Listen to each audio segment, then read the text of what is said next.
오늘 우리에게 주신 하나님의 말씀은 누가복음 5장 27절에서 32절의 말씀입니다.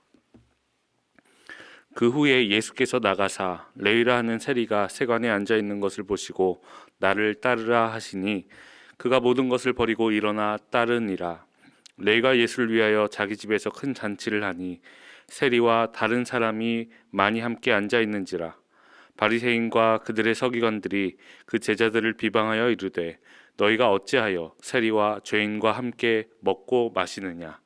예수께서 대답하여 이르시되 건강한 자에게는 의사가 쓸데없고 병든 자에게라야 쓸데있나니 내가 의인을 부르러 온 것이 아니요 죄인을 불러 회개시키러 왔노라. 아멘. 1517년 10월 어느 날 독일에 있는 비텐베르크 성당에 95개조 논제가 달렸습니다. 당시 비텐베르크의 교수였던 마틴 루터라는 사람이 이 일을 도모한 사람이었는데요. 이 일을 통해서 마틴 루터는 당시 교회와 교황청의 부패한 행태를 조목조목 꼬집었습니다.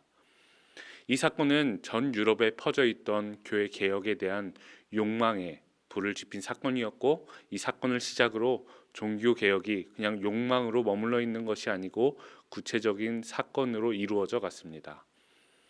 그런데 95개조 논제의 첫 번째 항을 살펴보니 회개에 대해 말하고 있는 것을 볼 수 있습니다. 그 내용이 다음과 같습니다. 우리의 주 예수 그리스도께서 회개하라고 말씀하셨을 때 그분께서는 믿는 자의 삶 전체가 회개하는 생활로 이루어지길 바라셨다. 마틴 루터는 그 당시 부패한 교회 권력을 비판하기 전에 우리가 연약한 존재임을, 회개해야 하는 존재임을 다시 한번 인식했던 것입니다. 루터의 표현 그대로 믿는 자의 삶 전체가 회개하는 생활이 되어야 한다, 이렇게 믿었던 것이죠. 오늘 우리는 본문을 통해 두 부류의 사람을 만납니다. 한 부류의 사람은 예수님 앞에서 자신의 모든 것을 내려놓고 예수님을 따르는 사람이었고, 또 다른 한 부류의 사람은 자신의 신념을 끝까지 완고히 지키는 사람이었습니다. 앞서 살펴본 회개라는 관점에서 보면 첫 번째 부류의 사람은 예수님 앞에 자신이 죄인임을 인정하는 사람이고, 두 번째 부류의 사람은 고집스럽게 자기의 신념을 지키는 사람입니다. 오늘 본문을 살펴보니 이 두 가지 유형의 사람 모두를 만나볼 수 있습니다. 첫 번째 유형의 사람은 바로 레위입니다. 예수님 앞에 모든 것을 내려놓을 줄 아는 사람이었습니다. 사실 레위는 세리라는 어엿한 직업이 있었습니다. 당시 세리라는 직업은 명예롭지 않은 직업이었는지 몰라도 꽤 많은 돈을 만질 수 있는 직업이었습니다. 유대인들의 따가운 눈초리와 손가락질을 눈 꼭 감고 견딜 수만 있다면 꽤 괜찮은 직업이었던 것입니다. 그런데 어느 날 예수님께서 레위를 부르십니다. 27절에 나를 따르라 하고 레위를 부르셨습니다. 이어지는 28절의 말씀을 보니 이렇게 기록하고 있습니다. 그가 모든 것을 버리고 일어나 따르니라. 예수님이 부르셨고 레위가 즉시 응답한 것입니다. 성경은 레위가 왜 모든 것을 버리면서까지 예수님을 따르게 되었는지, 당시 레위의 심정이 어땠는지 말하지 않습니다. 그러나 이어지는 말씀을 보니 레위에게 예수님을 따르는 이 일이 굉장히 큰 기쁨이었던 것을 알 수 있습니다. 레위가 큰 잔치를 열었던 것입니다. 나를 찾아오신 예수님, 나를 따르라 말씀하신 예수님과의 만남이 기쁠 수밖에 없었습니다. 그런데 이 잔치 자리가 기쁘지 않은 뭔가 불편한 사람들이 있었습니다. 바로 두 번째 유형의 사람들, 바리새인들과 서기관들이었습니다. 이 사람들은 예수님 앞에서도 여전히 자신의 신념과 고집대로만 살아가는 사람들이었습니다. 이 사람들에게 납득할 수 없는 일이 일어났습니다. 그것은 세리와 죄인들이 한 식탁에서 먹고 마시는 것이었습니다. 죄인들과 한 식탁에서 식사를 하는 것, 부정한 음식을 먹는 것은 율법으로 엄격하게 금지하고 있었습니다. 그래서 비방하고 손가락질했습니다. 그런 바리새인과 서기관들을 향하여 예수님께서 이렇게 말씀하십니다. 31절과 32절의 말씀입니다. 예수께서 대답하여 이르시되 건강한 자에게는 의사가 쓸데없고 병든 자에게라야 쓸데있나니 내가 의인을 부르러 온 것이 아니요 죄인을 불러 회개시키러 왔노라. 바리새인과 서기관들이 레위와 그 잔치 자리에 모인 사람들을 비방하고 손가락질하는 가운데 간과하고 있는 사실이 있었습니다. 미처 깨닫지 못한 것이 있었습니다. 그것은 하나님 앞에 우리 모두는 죄인이라는 사실입니다. 율법이라는 도구를 통해 정결한 것, 부정한 것 나누고 스스로를 정결한 것처럼 그렇게 포장했지만 결국 우리 모두는 하나님 앞에 죄인이라는 것입니다. 이런 관점에서 보면 바리새인들과 서기관들은 참 우스운 일을 하고 있는 것입니다.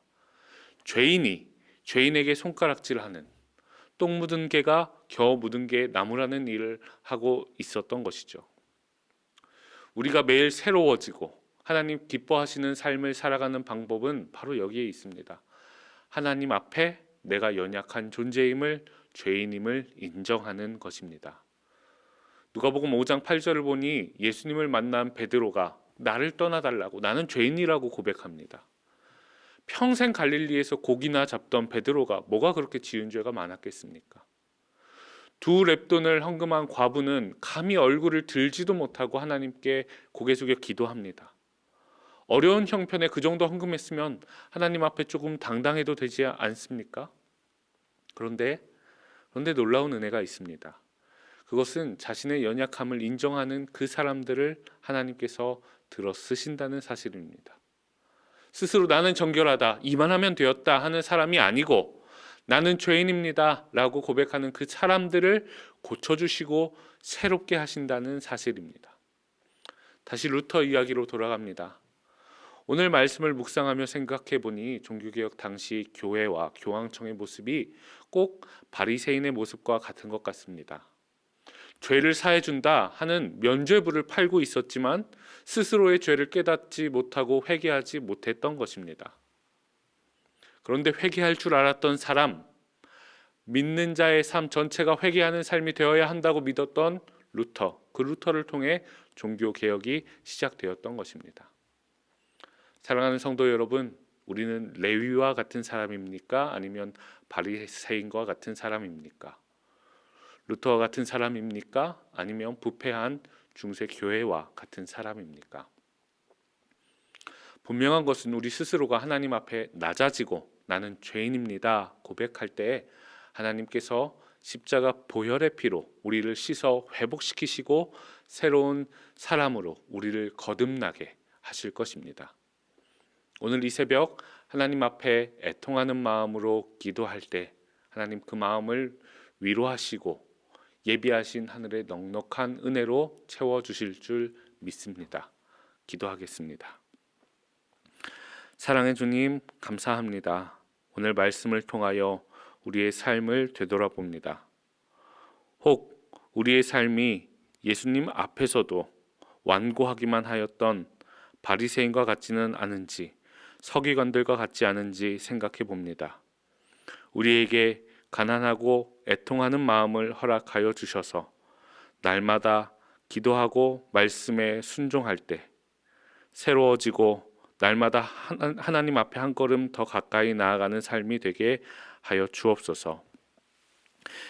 이제는 우리 주 예수 그리스도의 은혜와 하나님의 크신 사랑하심과 성령의 교통하심이 오늘도 주신 말씀 콕 붙들고 살아가기로 결단하는 능곡교회 성도님들 머리머리 위에 지금부터 영원까지 함께 하시기를 간절히 축원하옵나이다. 아멘.